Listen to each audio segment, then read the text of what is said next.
میرے ساتھ برا کیا ہے، میرے پیٹھ پیچھے مجھے برا، میری غیبت کی ہے، میرے بارے میں پروپیگنڈا کیا ہے، مگر جب وہ آپ سے ملنے کے لیے آتا ہے، اگرچہ آپ کے پاس علم ہے، مگر علم کا تقاضا یہ ہے آپ اس کے سامنے اظہار ہی نہ کریں کہ تو نے مجھے برا کہا، تو نے میرے خلاف پروپیگنڈا کیا، تو نے میری غیبت کی، تو نے میرے خلاف بری باتیں کی، میرے پیٹھ پیچھے تم نے باتیں کی ہیں. یہ علم کا تقاضا ہے. خداوند متعال کے پاس علم ہے، مگر اس کے ساتھ علم بھی ہے. اور ہمارا ان دعاؤں سے مقصد کیا ہے؟ ایک تو یہ ہے کہ خدا سے رابطہ برقرار ہو، اللہ کا ذکر کرے، ٹھیک ہے نا، کیونکہ سب سے پہلا جو دعا کا مقصد ہے وہ اللہ کا ذکر ہے، کیونکہ نماز کا بھی مقصد یہی ہے. قرآن میں خدا کہہ رہا اقم الصلاۃ لذکری، نماز کو قائم کرو میرے ذکر کے لیے. یعنی نماز کا، دعا کا ایک مقصد یہ ہے کہ اللہ کا ذکر ہو، دوسرا یہ ہے کہ اللہ سے باتیں کریں، مگر تیسرا جو اہم مقصد ہے، جو اخلاقی مقصد ہے، وہ کیا ہے؟ وہ یہ ہے کہ انسان، جس کو رسول خدا نے فرمایا تخلقوا باخلاق اللہ، اللہ کے اخلاق کو اپنی زندگی میں اپلائی کرو. اگر اللہ میں ایک اچھی صفت ہے تو بندے میں بھی وہ صفت آنی چاہیے. ہاں ٹھیک ہے، اس اعلیٰ لیول کی صفت نہیں آئے گی، ٹھیک ہے، مگر بندے میں بھی وہ صفت آ سکتی ہے. جیسے آپ کسی پڑھے لکھے انسان کو کیا بولتے ہیں؟ عالم بولتے ہیں. خدا کو بھی عالم بولتے ہیں.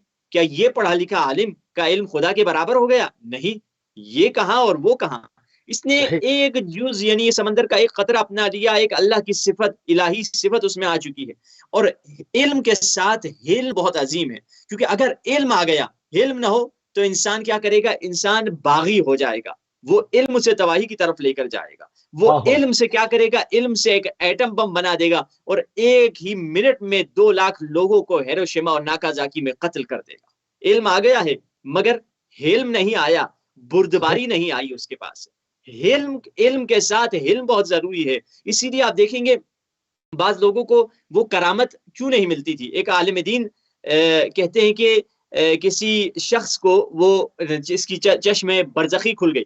اب دیکھیے چشم برزخی سب کی نہیں کھلتی. آیت اللہ بہجت کے بارے میں کہا جاتا ہے کہ ان کی چشم برزخی کھلی ہوئی تھی، یعنی وہ لوگوں کے باطن کو دیکھتے تھے، اسی لیے ہمیشہ ان کا سر جھکا رہتا تھا اور ان کی زبان پر جو ذکر ہوتا تھا، یا ستار العیوب، عیبوں کو چھپانے والے خدا، عیبوں پر پردہ پوشی کرنے والے، عیبوں کو ڈھانپ دینے والے خدا، یہ آیت اللہ بہجت کا ذکر تھا.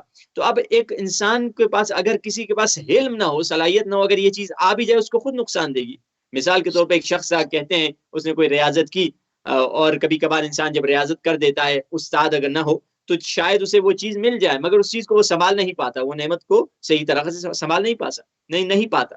تو اب اس کو وہ نعمت مل گئی، لوگوں کو دیکھ رہا ہے، گیا سڑک پہ نکلا، کوئی جانور ہے، کوئی باندر ہے، کوئی سور ہے، کوئی کیا ہے، کوئی لومڑی ہے، کوئی دھوکے باز ہے تو لومڑی کی شکل ہے، کوئی بے غیرت ہے تو سور کی شکل ہے، کوئی غصے والا ہے تو کتے کی شکل ہے. یعنی ہر یہ تمام صفات جو اللہ نے رکھی ہوئی ہیں، اس طرح کے حیوانات بھی اللہ نے بنائے ہوئے. تو اب یہ لوگوں کو دیکھ رہا ہے، مگر اس کے پاس علم نہیں تھا، تو ایک دم چلانے لگا، چیخنے لگا، یہاں تک کہ ایک نائی کے پاس گیا، نائی کو کہنے لگا، اور ایک نائی اسے آدمی نظر آیا، دیکھا ہاں یہ آدمی ہے، یہ پورے شہر میں شریف انسان ہے، اس کے پاس جاتا ہوں، کہتا ہوں کہ بھائی نائی دیکھ رہے ہو؟ نائی کے پاس گیا، کہنے لگا دیکھیے سارے جانور، کوئی لومڑی جا رہا ہے، کوئی سور جا رہا ہے، کوئی گدھا جا رہا ہے، کوئی گھوڑا جا رہا ہے. تو نائی نے جب دیکھا، نائی سمجھ گیا کہ اس میں اللہ نے تھوڑی دیر کے لیے یہ چیز اس کو دے دی، مگر یہ برداشت نہیں کر پا رہا. نائی نے آئینہ اٹھایا کہ ذرا اپنی بھی تو شکل دیکھ لو. جب اس نے آئینے میں دیکھی، اس کی اپنی شکل بھی انسانی نہیں تھی، اس کی اپنی شکل بھی کسی جانور کی طرح تھی. تو اسے اس وقت خیال آیا کہ میں دوسروں کو کہہ رہا ہوں میرے اندر بھی بری صفت ہے، اللہ نے تھوڑی دیر کے لیے میری چشم برزخی کھول دی اور پھر واپس وہ بیک ٹو نارمل ہو گیا. کیوں؟ کیونکہ اس کے پاس صلاحیت نہیں تھی. اللہ سبحانہ و تعالی یہ چیزیں ان کو دیتا ہے جن کے پاس علم کے ساتھ علم بھی ہو. نجف میں ایک استاد اپنے شاگرد سے بار بار، شاگرد اپنے استاد سے کہتے تھے کہ مجھے اسم اعظم سکھا دیجئے. اسم اعظم وہ اسم اللہ کا جس سے انسان کے پاس ہر طاقت آ جاتی ہے، بیمار کو شفا دے سکتا ہے، لمحے بھر میں ہزاروں میل کے فاصلوں کو طے کر سکتا ہے، یعنی طے الارض کر سکتا ہے، طے اللسان کر سکتا ہے. طے الارض کیا ہے؟ طے الارض یہ ہے کہ آپ ادھر سے اچانک کربلا پہنچ جائیں، اچانک مشہد پہنچ جائیں. مگر طے اللسان کیا ہے؟ طے اللسان وہ تھا جو آیت اللہ نخدکی کو خداوند متعال نے عطا کیا تھا، جو بڑی عظیم ہستیوں کو عطا کیا ہے. وہ کیا؟ یعنی وہ قرآن کے ختمے کو لمحے بھر میں طے کر دیتے تھے، اسے بولتے طے اللسان. یعنی اسی لیے آپ دیکھتے مولا علی کے بارے میں کیا ملتا ہے کہ مولا زین کے اس طرف سے دوسری طرف پیر ڈالتے تھے تو پورا قرآن کا ختمہ ہو جایا کرتا تھا، والناس تک پہنچ جایا کرتے تھے. یہ کیا تھا؟ یہ طے اللسان تھا. مولا جسے چاہیں یہ فضیلت عطا کر سکتے. تو اب یہ شخص بار بار اپنے استاد کے پاس آتا، استاد جی مجھے اسم اعظم سکھا دیجیے، استاد جانتے تھے اس کے پاس صلاحیت نہیں ہے، نہیں سکھاتے تھے۔ ایک دن بڑا غمگین اپنے استاد کے پاس آیا، کہنے لگا استاد جی آپ نے تو مجھے علم غیب نہیں سکھایا، علم اسم اعظم نہیں سکھایا، آپ اگر مجھے سکھاتے آج میں کسی مظلوم کی مدد کر دیتا، آپ نہیں جانتے آج میں نے نجف کی گلیوں میں کیا عجیب پردرد منظر دیکھا۔ استاد نے کہا بتاؤ کیا دیکھا تم نے؟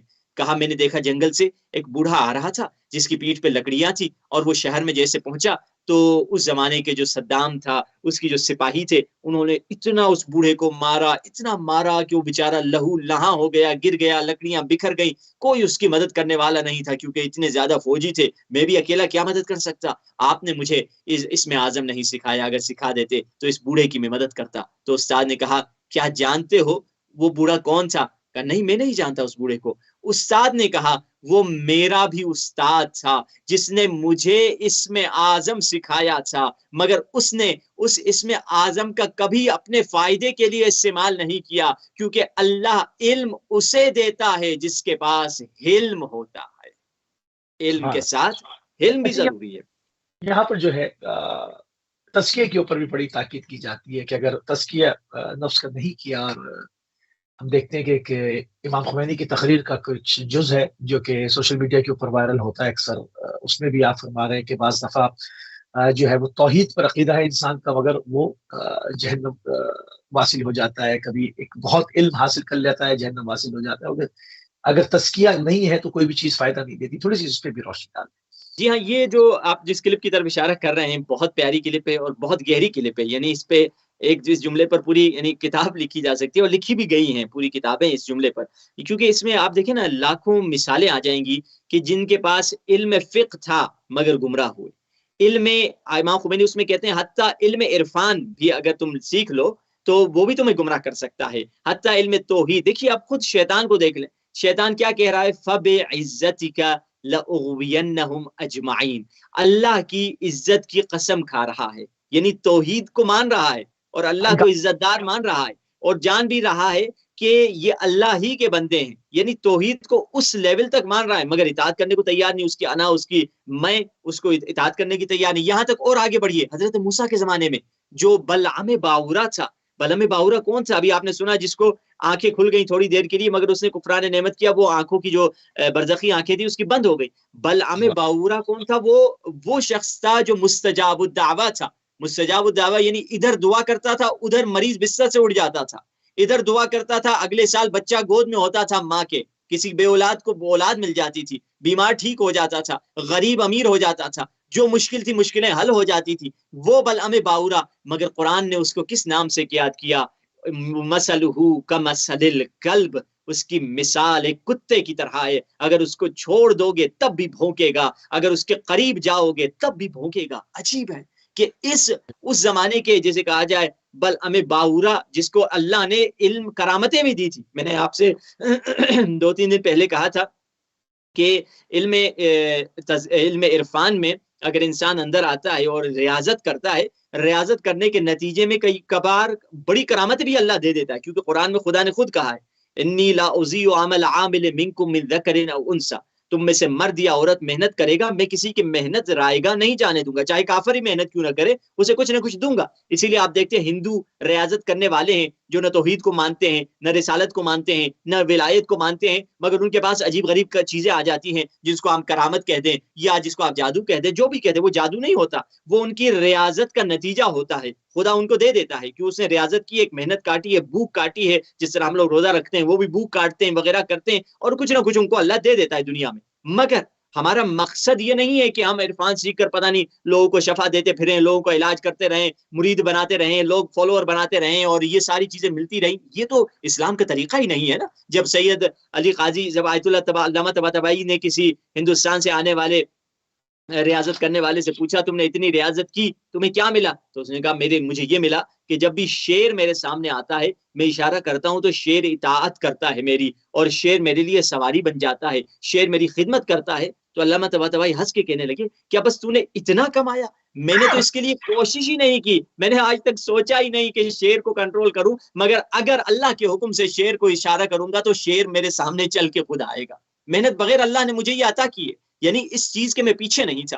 تو اب وہ جو آپ نے سوال کیا، امام خمینی رحمت اللہ علیہ فرماتے فقی کتنے تھے جو گمراہ ہوئے، عالم کتنے تھے جو گمراہ ہوئے، آپ دیکھیں گے زاہد کتنے تھے جو گمراہ ہوئے، عابد کتنے تھے جو گمراہ ہوئے، عارف کتنے تھے جو گمراہ ہوئے. یعنی یہ علوم ہے اللہ کے، مگر ان علوم کی فاؤنڈیشن کیا ہے؟ ان علوم کی فاؤنڈیشن سورہ شمس میں ارشاد فرمایا والشمس وضحاها والقمر اذا تلاها والنهار اذا جلاها والليل اذا يغشاها والسماء وما بناها والارض وما طحاها ونفس وما سواها فألهمها فجورها وتقواها قد افلح من زکاها. قسم سورج کی جب وہ اپنی پوری روشنی دینے لگ جائے، قسم چاند کی جب وہ سورج کے پیچھے پیچھے آئے، قسم زمین کی اور جس طاقت نے زمین کو بنایا، قسم آسمان کی اور جس طاقت نے آسمان کو بنایا، قسم روح کی اور جس خدا نے روح کو بنایا، فَأَلْهَمَهَا فُجُورَهَا وَتَقْوَاهَا،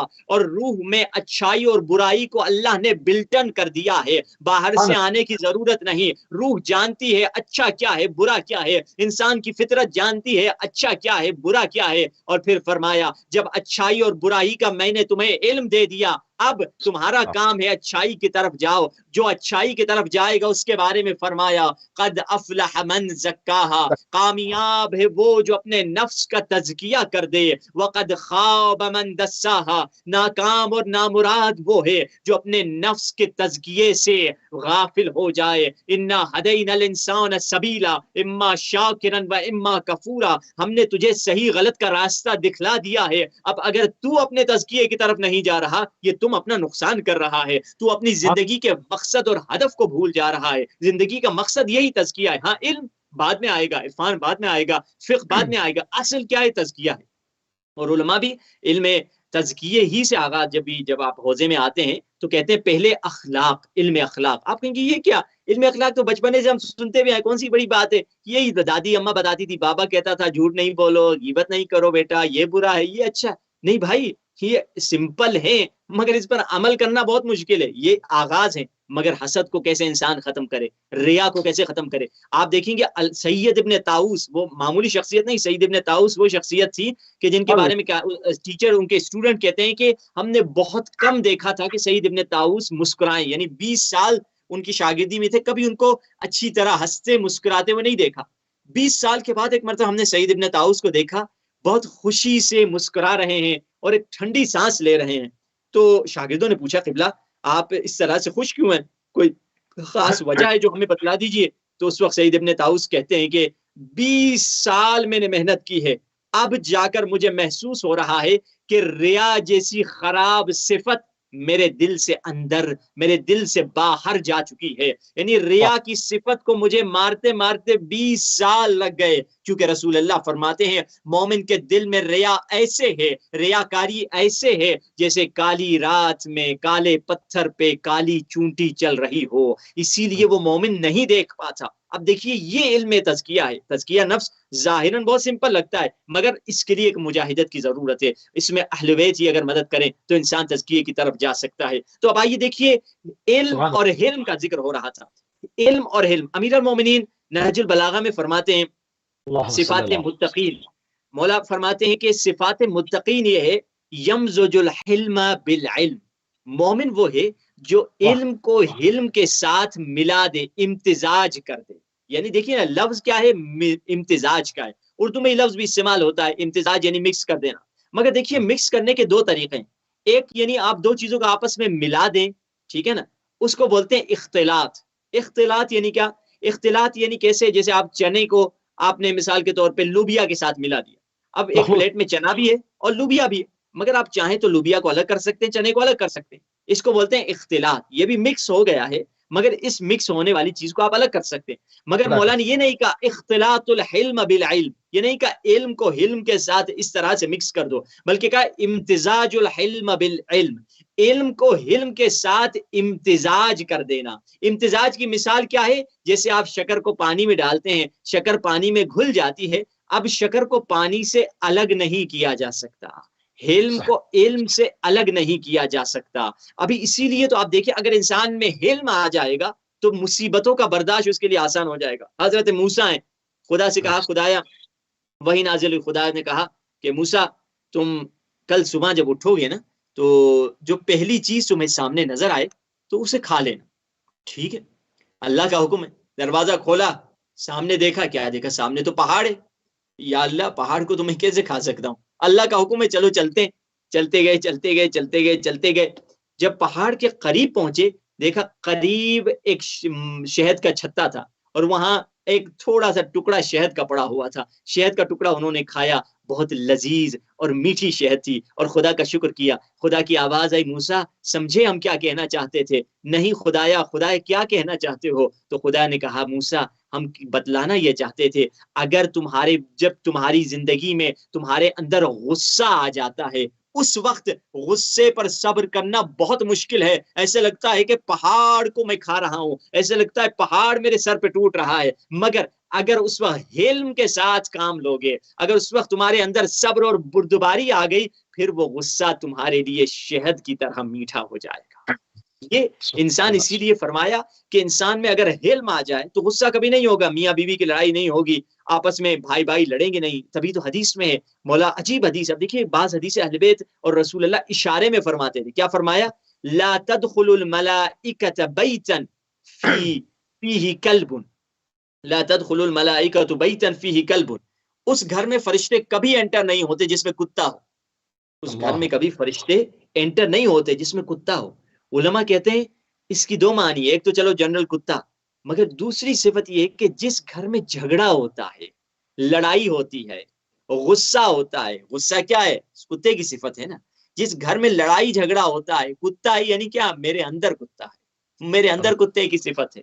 اگر کسی کے اندر کتے کی صفت ہے تو وہ در حقیقت اس گھر میں فرشتہ نہیں آئے گا, اس گھر میں ملائک نہیں آئیں گے, کیونکہ ملائک کہیں گے اس گھر میں کتے رہتے ہیں, جبکہ ظاہراً کوئی کتا نہیں ہے, سارے انسان رہ رہے ہیں, مگر ان میں صفات کون سی ہیں؟ صفات کتے والی ہیں. جب دیکھیے وہ واقعہ, میں پورا واقعہ لمبا ہے مگر بس اشارہ کرنا چاہوں گا, جب انسان میں حلم نہیں ہوتا کبھی کبھار کتنی بڑی غلطی کر جاتا ہے. وہ شخص جس کے پاس مولا علی علیہ السلام چل کے آئے تھے, مولا علی نے اس شخص سے کہا کہ بھائی یہ تم خطا کر رہے ہو, اپنے فیصلہ تم نے غلط کیا ہے, صحیح کر دو. وہ مولا علی کو جانتا نہیں تھا, اس نے سمجھا کہ مولا علی خواہ مخواہ انٹرفیئر کر رہے ہیں, جانتا نہیں تھا کہ امیر المومنین ہے. اب اس وقت حلم نہ ہونے کی وجہ سے وہ شخص مولا کا چاہنے والا تھا, مگر مولا کو کیونکہ جانتا نہیں تھا, زور سے مولا کے سینے پر مکہ مارتا ہے, اور مولا کو کہتا ہے آپ چلے جائیے, آپ خواہ مخواہ میری باتوں میں کیوں انٹرفیئر کر رہے ہیں, میرا معاملہ ہے لوگوں کے ساتھ. یعنی اس میں جب حلم نہیں انسان, تو انسان غصے کی وجہ سے اللہ جانے کن ہستیوں کی اہانت کر لیتا ہے. تبھی تو حدیث قدسی میں ہے کہ مولا فرماتے ہیں, حدیث میں ہے کہ اللہ نے اولیاء خدا کو لوگوں کے درمیان چھپائے رکھا ہے. تم نہیں جانتے کس ولی خدا سے تم گفتگو کر رہے ہو, تم نہیں جانتے جس سے ملے ہو کون ہے, اللہ کا نمائندہ ہے. کبھی کسی کی توہین نہ کر دینا. تو اب یہ جملہ مولا بتلا رہے ہیں, فلک الحمد علی حلمک بعد علمک. اے خدایا تیری تمام تعریفیں تیرے اس حلم کی جو تیرے علم کے بعد آیا ہے. یعنی اگرچہ خدا جانتا ہے مگر علم کو اپلائی نہیں کرتا. خدا کون ہے؟ یعلم خائنۃ الاعین وما تخفی الصدور. وہ خدا آنکھوں کی خیانت سے بھی باخبر ہے, اور دل میں چھپے ہوئے راز کی بھی خبر رکھتا ہے. مگر اس کے باوجود اللہ سبحانہ و تعالی ہم سے ایسے ڈیل کرتا ہے, ایسے برتاؤ کرتا ہے گویا کہ خدا جانتا ہی نہیں. جبکہ خدا جانتا ہے, کیوں عذاب نازل نہیں کرتا؟ کیونکہ اس کے علم سے پہلے اس کا حلم ہے, جس کی وجہ سے ہم پر رحمتیں برسائے جا رہا ہے. سبحان اللہ, سبحان اللہ. بہت ہی خوبصورت طریقے سے جو ہے وہ مولا کا فرمان, خدایا تیرے حلم علم سے پہلے ہے, تیرا جو حلم ہے وہ علم سے پہلے ہے. ان تمام چیزوں کو آپ نے کھولا. تھوڑا سا آگے پڑھتے ہیں, جس میں فرمایا جاتا ہے کہ اے وہ خدا جس نے اچھائی کو دکھایا اور برائی کو چھپایا. اس جملے سے ہمیں کیا درس ملتا ہے؟ دیکھیے ہاں, دعائے ابو حمزہ شمالی کا ایک جملہ بھی یہی ہے, جس کی عربی میں اس طرح پڑھوں گا, یا من اظہر الجمیل. اور یہ جملہ اکثر صرف دعائے ابو حمزہ شمالی کا جملہ نہیں ہے, مختلف دعاؤں میں جملہ ہے. بہت پیارا جملہ ہے جس میں مولا فرما رہے ہیں, یا من اظہر الجمیل. اے خدا جس نے پیاری اور خوبصورت چیز کو ظاہر کیا ہے, وستر القبیح, اور برائی کو چھپا دیا ہے. یعنی میری جو برائیاں ہیں وہ چھپی ہوئی ہیں, اور میری اچھائیاں تو نے ظاہر کر دی. جو دعائے کمیل کی ابتدا میں بھی پڑھتے ہیں نا, وَكَم مِّن سَنَوٍ جَمِيلٍ لَسْتُ أَهْلًا لَهُ نَشَرْتَ. کتنی اچھائیاں تھیں جس کا میں لائق نہ تھا، جس کا میں اہل نہ تھا، تو نے اس کو دنیا میں پھیلا دی اور لوگ مجھے اچھا سمجھنے لگ رہے ہیں۔ یومن لم یؤاخذ بالجریرہ، اے خدا جو اس عذاب جو ہم مجھ پر نازل ہونا ہے اس انداز سے میرے ساتھ برتاؤ نہیں کرتا۔ فلک الحمد، یہ ابتدا سے جملہ ہے، فلک الحمد علی حلمک بعد علمک، تیری تعریفیں، تیرا حلم پہلے آیا پھر علم آیا، وعلی عفوک بعد قدرتک، اور تیری تعریفیں تیری معافی پہ جو پہلے آئی پھر تیری قدرت اور طاقت آئی ہے، یحملنی ویجرئنی علی معصیتک، اور اے خدایا تیرا حلم تیری معافی یہ مجھے جرأت دیتی ہے کہ میں گناہ کر دوں، یہ مجھے جرأت دیتی ہے میں گناہ کر دوں۔ تبھی تو دعا افتتاح میں کیا پڑھتے ہیں؟ دعا افتتاح کا وہ جملہ ہے کہ فلم ار مولا کریما، میں نے تجھ جیسا کریم مولا دیکھا ہی نہیں ہے، اصبر علی عبد لئیم منک علی، جو مجھ جیسے گنہگار پر صبر کر رہا ہے، جو مجھ جیسے گنہگار کی خطاؤں پر صبر کر رہا ہے۔ پھر فرمایا حلمک عنی یدعونی علی قلت الحیاء سترک علی، اے خدا تیرا حلم جو ہے وہ سبب بن رہا ہے کہ میں جری ہو جاتا ہوں۔ میں جانتا ہوں خدا نے پچھلی دفعہ معاف کیا، ابھی بھی معاف کر لے گا، پچھلی دفعہ بھی کوئی عذاب نہیں آیا، ابھی بھی عذاب نہیں آئے گا، پچھلی دفعہ بھی اللہ نے میرے گناہ کو چھپا دیا، اب بھی کچھ نہیں آئے گا۔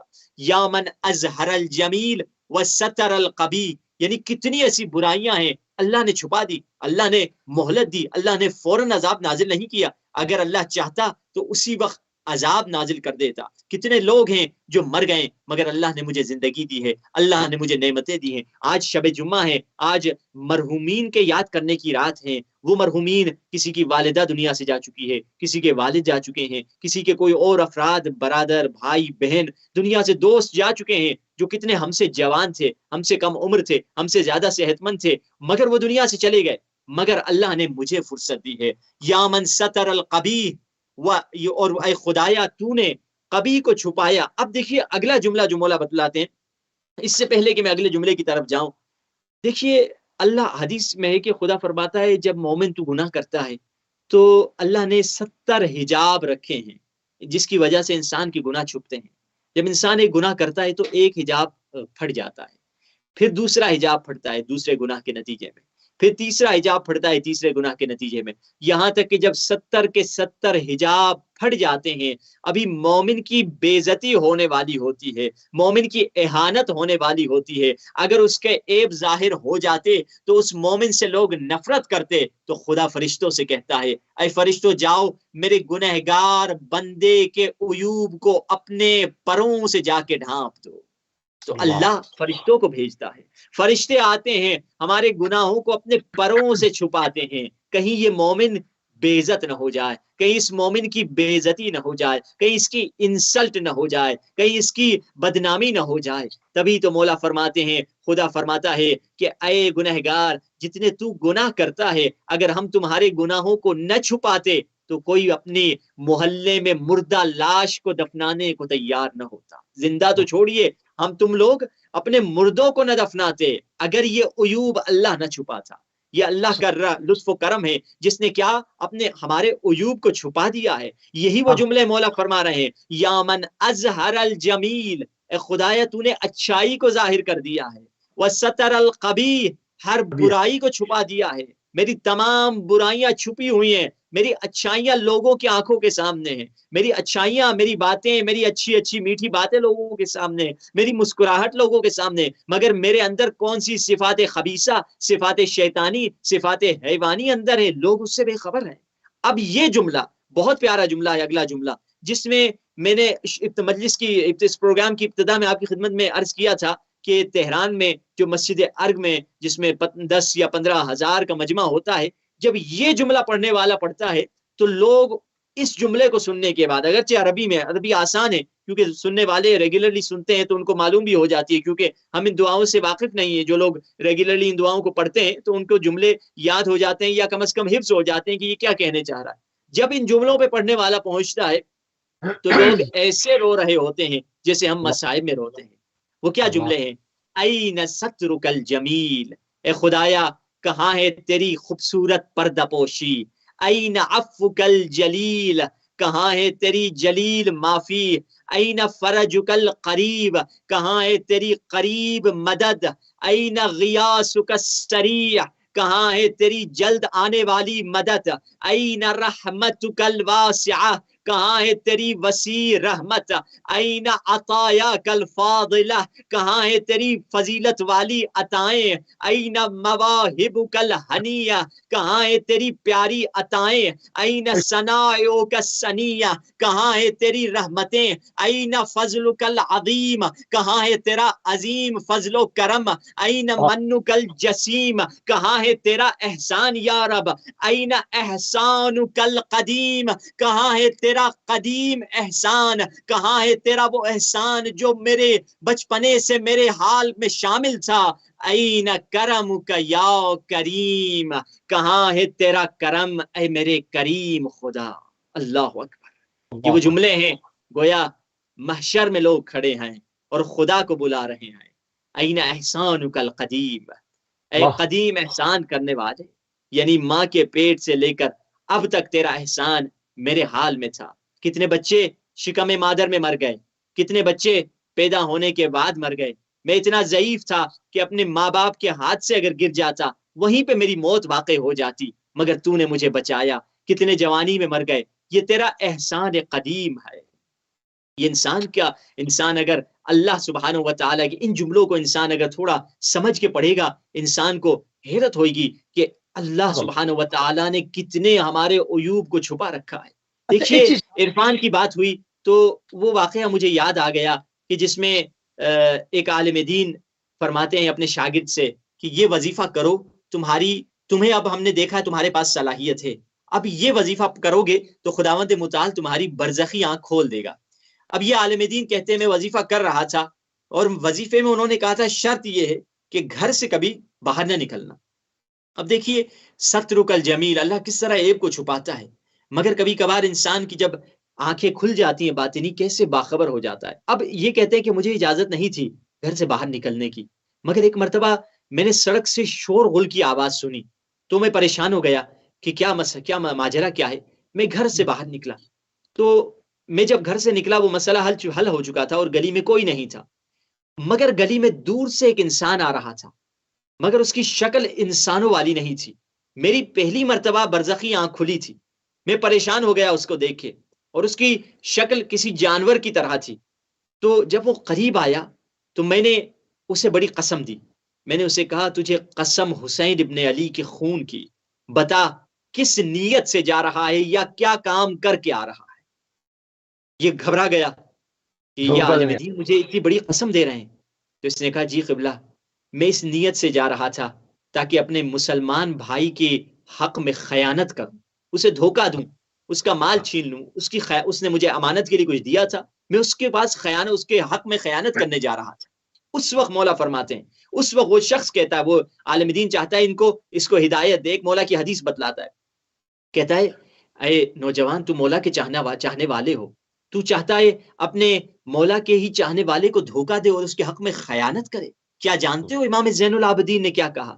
امام زین العابدین فرماتے ہیں اگر میرے بابا کا قاتل شمر مجھے وہ خنجر امانت کے طور پر دے دے جس خنجر سے اس نے میرے بابا کا سر کاٹا تھا، اور اگر مجھ سے وہ خنجر واپس لینے آ جائے میں وہ خنجر واپس دے دوں گا۔ جب اس نے اتنا سخت جملہ کہا تو آخر یہ چاہنے والا تھا، اس کے آنکھوں سے آنسو نکلنے لگے، غم حسین کے آنسو تھے۔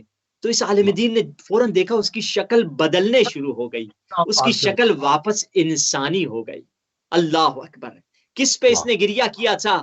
اس نے حسین پہ گریہ کیا تھا۔ اسی لیے حدیث میں ہے بکاء الحسین یحط ذنوب العظام، حسین پہ گریہ کرنا بڑے بڑے گناہوں کو گرا دیتا ہے، جتنے بڑے بھی گناہ کیوں نہ کیے ہوں، مگر جب تو حسین پہ گریہ کرتا ہے نا گناہ کبیرہ مٹ جاتے ہیں۔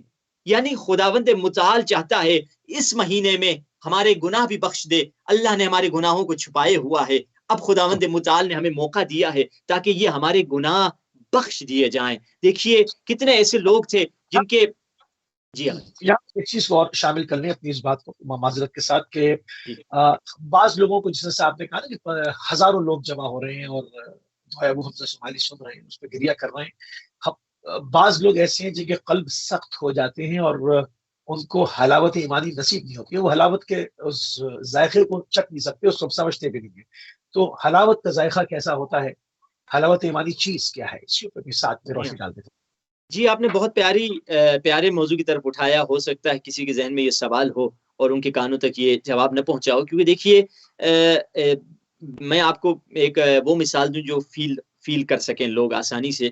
آپ دیکھیے، میں آپ نے اپنی زندگی میں کبھی آم نہ کھایا ہو تو میں آپ کو بتاتا چلا جاؤں، آم پیلے رنگ کا ہوتا ہے، آم سلپری ہوتا ہے، آم میٹھا ہوتا ہے، کبھی کھٹا بھی آتا ہے، بہت پیار۔ اب دیکھیے، آپ لاکھوں میں ورڈ یوز کر لوں، آپ کو میر دبیر اور میر انیس جیسے مرزا غالب جیسے شاعر، جوش ملی آبادی، علامہ اقبال کو بھی لے کر آ جاؤں کہ آپ کو اردو میں بہترین انداز سے سمجھا سکے کہ آم کا فلیور ہوتا کیسا ہے، کیا آپ سمجھ پائیں گے؟ مشکل ہے، ہیں۔ جی ہاں، ناممکن ہے، کیونکہ آم ایک ایک ایسی چیز ہے جو چکھی جانے والی ہے۔ جب تک میں آپ کو نہیں لے کر آؤں اور آپ اپنے منہ میں ڈال کے آم کو نہیں کھائیں گے تو آپ نہیں سمجھ پائیں گے۔ تو حلاوت ایمانی بھی چکھنے والی ہے، کیونکہ اسی دعاؤں میں مولا فرماتے ہیں اللہم اذقنی حلاوت عبادتک، اے خدایا اپنی عبادت کا مزہ مجھے چکھا دے۔ یعنی یہ عبادت چکھنے والی ہے، یہ مزہ، یہ لذت، یہ پلیجر، یہ وہ چیز ہے جس کو انسان جب تک خود اپنے دل سے، یہ وہ چیز نہیں ہے جس کو مزے سے انسان چکھے یا کان سے چکھے، کان سے اچھی آواز کو محسوس کرتا ہے، زبان سے مزے کو محسوس کرتا ہے، آنکھ سے مزے کو محسوس کرتا ہے، ہاتھ سے فیل کرتا ہے، مگر ہوا سے خمسہ سے چکھی جانے والی یہ لذت نہیں ہے، یہ وہ پلیجر نہیں ہے جو آپ 5 سینسز سے اس کو فیل کر سکے۔ یہ وہ پلیجر ہیں کہ جو انسان دل کی حلاوت سے اسے محسوس کرتا ہے۔ تو اب کیوں نہیں انسان محسوس کرتا؟ اس میں کئی وجوہات ہیں، بس ایک وجہ کی طرف میں اشارہ کروں گا۔ جب انسان کی زندگی میں گناہ کثرت سے آتے ہیں، اور خصوصاً کون سا گناہ؟ جب انسان کی زندگی میں آنکھ کا گناہ کثیر ہو جاتا ہے، جب انسان کی زندگی میں آنکھ کا گناہ زیادہ ہو جاتا ہے تو انسان کبھی لذت عبادت کو محسوس نہیں کرتا، کیونکہ مولا خود فرماتے ہیں جس انسان کی آنکھ گناہوں سے نجس ہو جاتی ہے پھر وہ آنکھ کبھی لذت عبادت محسوس نہیں کر سکتی۔ تو خلاصتاً لذت عبادت میں جو ہنڈرنس ہیں، جو بیریئر ہے، جو رکاوٹ ہے، وہ کیا ہے؟ وہ ہمارے گناہ ہے۔ اگر گناہ چلے جائیں اور گناہ کی جگہ پر کیا آ جائے؟ ترک گناہ آ جائے۔ یاد رکھیے، گناہ اور گناہ کے مقابلے میں کیا ہے؟ ترک گناہ۔ اور میں نے رمضان کی دوسری یا تیسری رات بھی آپ کی خدمت میں عرض کیا تھا، جب رسول اللہ سے پوچھا گیا عظیم ترین عبادت رمضان میں کیا ہے، نہیں فرمایا روزہ یا نہیں فرمایا قرآن، بلکہ فرمایا ترک گناہ، گناہ کو چھوڑ دینا ہی رمضان کے لیے عظیم ترین عبادت ہے۔ سبحان اللہ، سبحان اللہ۔ ناظرین، بہت ہی خوبصورت گفتگو جو ہے وہ آپ کے محضر میں جاری گساری ہے۔ قبلہ جو ہے وہ بہت ہی جو ہے وہ ایک آسان کوشش کر رہے ہیں کہ بہت ہی سادہ اور آسان طریقے سے ہم اگر اس کو نوجوانوں کے لیے ان کے اذان عالیہ تک اس پیغام کو پہنچایا جائے جو بہترین جملے دعائے ابو حمزہ سوالی میں مولا امام سجاد کے ہیں۔ اور اس میں جو ہے اس میں ایک پوائنٹ قبلہ اور بھی ہے جس کو بھی شامل کرنا بڑا ضروری ہے کہ رمضان کو عموماً لوگ کہتے ہیں کہ جی یہ بھوک کا مہینہ ہے۔ عموماً رمضان ماہ مبارک رمضان جس وقت بھی نام دیا جاتا ہے تو لوگوں کے ذہن میں روزے اور اس کے اندر جو بھوک اور پیاس جو ہے وہ ذہن کے اوپر ضرور جو ہے وہ آتی ہے۔ تو اسلام میں بھوک کی اتنی تاکید کیوں ہے؟ اس میں اس حوالے سے کبھی کبھار ہم کھانے پر زیادہ توجہ دیتے ہیں اور معنویات کے اوپر اتنی توجہ نہیں دیتے۔ آپ یہ ہمارے کلچر میں بھی ہے، تمام چیزیں ہیں، اس حوالے سے کیا کہنا چاہیں گے آپ کہ کیوں بھوکا کیوں جی ہاں، رکھا گیا؟ جی ہم رمضان کے دوسرے عشرے میں داخل ہو چکے ہیں، اور رحمت اور مغفرت اور برکت کے جو 3 عشرے ہیں، تو یہ بہت اہم ہے کہ افسوس کہ رمضان جب شروع ہوتا ہے تو سب سے پہلے تو ہمیں یا پکوڑے یاد آتے ہیں، سموسے یاد آتے ہیں، یہ سارے چاٹ یاد آتا ہے، یہ تو انہیں ضروریات ہیں، ان کے بغیر رمضان گزر ہی نہیں سکتا۔ اور پھر پورا دن سوچ رہے ہوتے ہیں، یا بیچاری ہماری خواتین پکا رہی ہوتی ہیں، بہت زیادہ حد سے زیادہ محنت کرتی ہیں تاکہ خود بھی رمضان کے ساتھ روزے کے ساتھ ساتھ کھانا بھی کھا سکیں اور اپنے شوہر کی بھی اور بچوں کی بھی خدمت کر سکیں۔ تو خداوند متعال ان خواتین کو بھی اجر دے اور ان مردوں کو بھی اجر دے جو محنت کرتے ہیں حلال کمائی کے لیے، اس رمضان کے مہینے میں نکلتے ہیں۔ مگر یہ ساری باتیں اپنی جگہ، بھوک ہے، مگر یاد رکھیے اب انسان اگر صرف فوکس اس کا یہ ہو جائے کہ میں رمضان میں مجھے بس کھانا نہیں ہے اور پینا نہیں ہے، یہ صرف حاصل کرنا یہ فضیلت نہیں ہے، بلکہ حدیث میں فرمایا کہ جو انسان رمضان میں بد اخلاق ہے، غصہ کرتا ہے، اسے رمضان سے سوائے بھوک اور پیاس کے کچھ حاصل ہی نہیں ہوتا.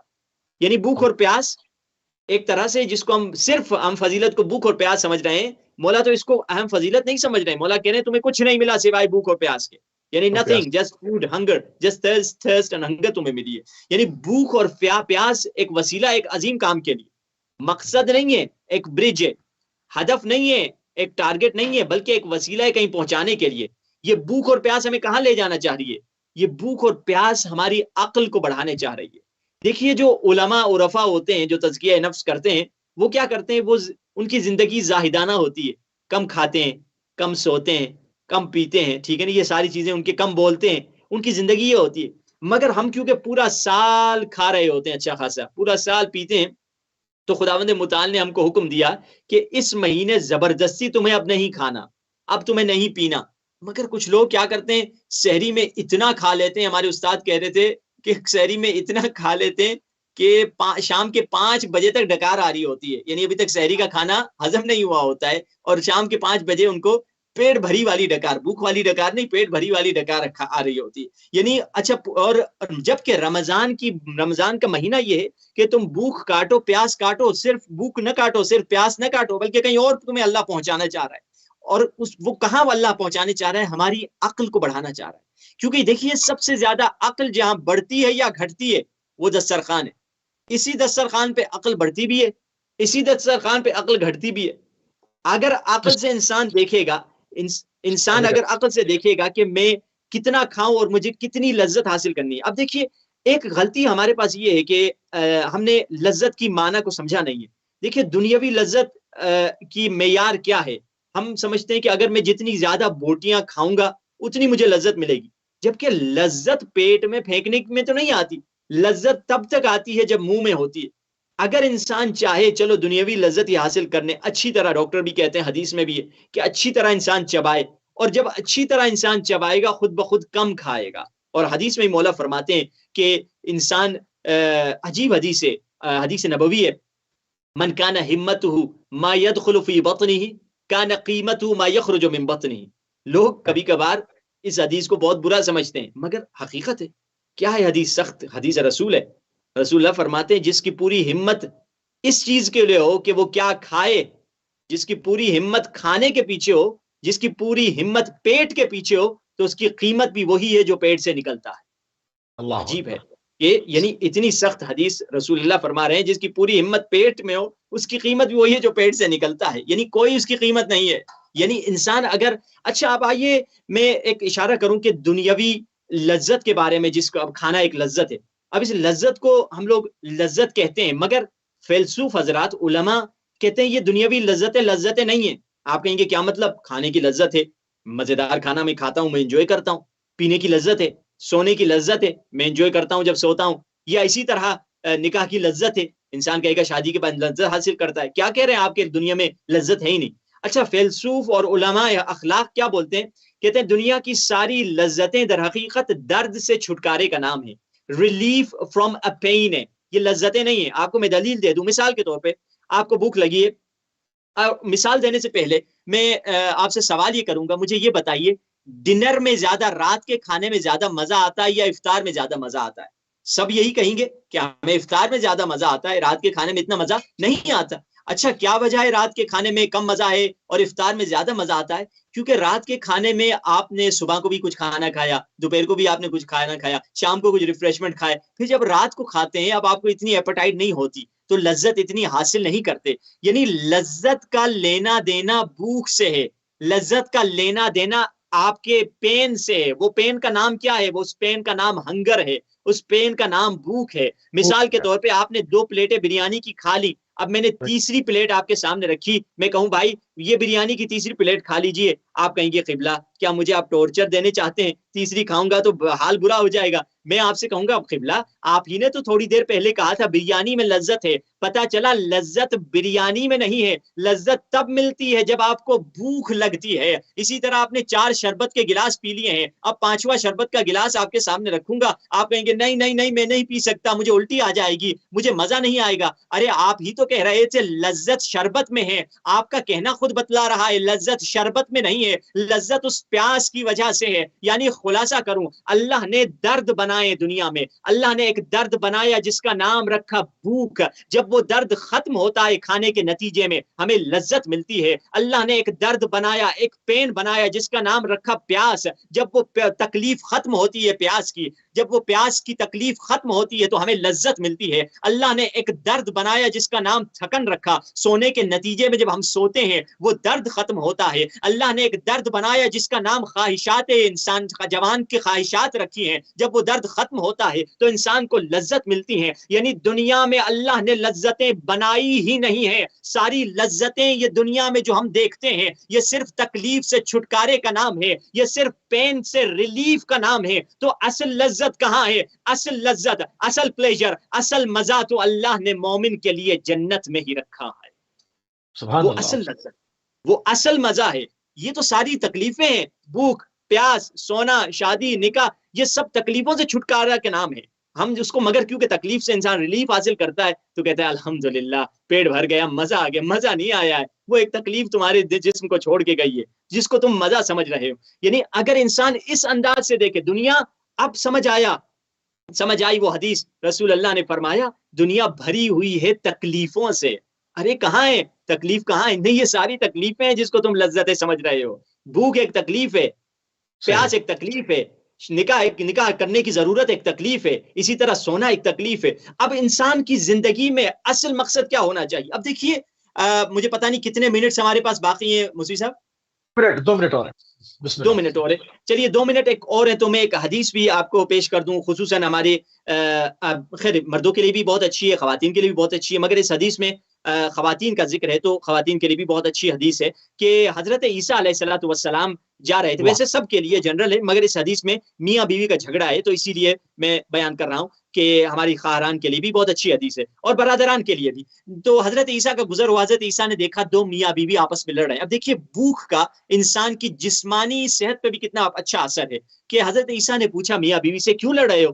تو میاں نے کہا کہ یا نبی خدا یہ میری بیوی ہے، میں آپ خود دیکھیے اس بیوی کی عمر کیا ہے، اس کی عمر بہت کم ہے مگر اس کی شکل دیکھیے بالکل بوڑھی عورتوں کی طرح ہو گئی ہے اور اسی وجہ سے ہمارا ہمیشہ ٹسل رہتا ہے، ہمارے سے جھگڑا رہتا ہے، تمہاری جتنی عمر ہے اس سے 10 گنا تم زیادہ بوڑھی لگ رہی ہو۔ تو اس کی یہ جسے کہا جائے ایک اعتراض تھا۔ تو حضرت عیسیٰ نے اس سے کیا کہا؟ حضرت عیسیٰ عورت کے پاس آتے ہیں، اس خاتون سے کہتے ہیں کیا چاہتی ہو تمہارے چہرے میں رونق آ جائے، تم پھر سے خوبصورت ہو جاؤ، پھر سے تمہارے پاس جمال آ جائے؟ اور ہر عورت یہ چاہتی ہے کہ جی یا رسول اللہ، اے نبی خدا میں چاہتی ہوں۔ تو حضرت عیسیٰ نے کہا بس جب بھی دسترخوان پہ بیٹھو کبھی پیٹ بھر کے نہ کھایا کرو۔ یعنی سمپل رسول اللہ نے فارمولا کیا دیا حضرت عیسیٰ نے، کم کھاؤ تو خداوند متعال تمہیں صحت اچھی عطا کرے گا، جب صحت اچھی عطا کرے گا تو تمہارے چہرے میں بھی رونق آ جائے گی۔ سبحان اللہ قبلہ، سبحان اللہ، انتہائی مشکور ہیں اور ہم انتہائی ممنون ہیں آپ کے کہ آپ نے ایک مرتبہ پھر اپنا ٹائم اہل بیت ٹی وی کو دیا اور ناظرین ہمارا پروگرام مہمان خدا جس کو آپ متواتر جو ہے وہ جو رمضان سے روز دیکھ رہے ہیں جو کہ 5 سے 6 بجے یو کے ٹائم جو ہے وہ پیش کیا جاتا ہے۔ تو اس کے اوپر ہماری گفتگو مسلسل رہی جو ہے دعائے ابو حمزہ سمالی کی شرح کے اوپر انشاءاللہ جو ہے وہ اس وقت ہمارے پروگرام کا ٹائم جو کہ تمام ہو رہا ہے اور انشاءاللہ ہماری اور آپ کی اگلی ملاقات جو ہے وہ کل یو کے ٹائم سے